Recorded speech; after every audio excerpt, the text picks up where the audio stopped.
上星期北上飲飲食食，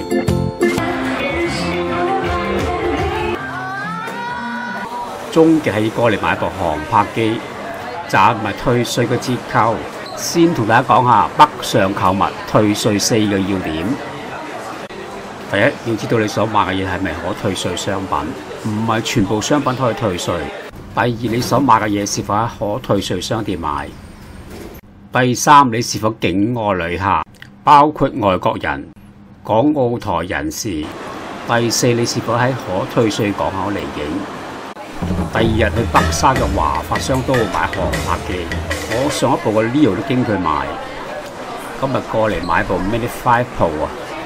呢間係退稅商店，呢位副店長黃小姐。出海的話是在我們的九九港就可以參與我們的退稅，對，我們的退稅申請單。然後第二份的話是我們的一個發票，第三份是我們的一個無線電發射設備的一個核准證，然後一起帶過去就可以了。帶齊3份文件就去九州港。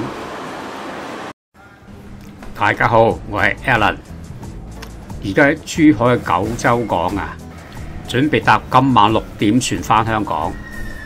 九州港係珠海指定嘅退稅口岸，退稅係經海關辦理，要開船前半小時先可以過海關。返香港最後一班船係8點啊！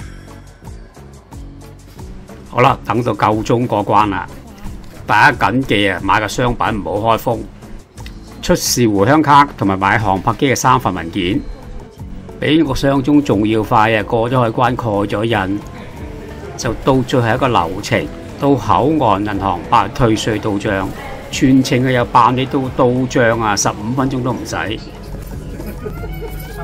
大家中意我哋嘅介紹，請多啲互動，訂閱俾 like。好啦，就喺香港碼頭同大家講拜拜。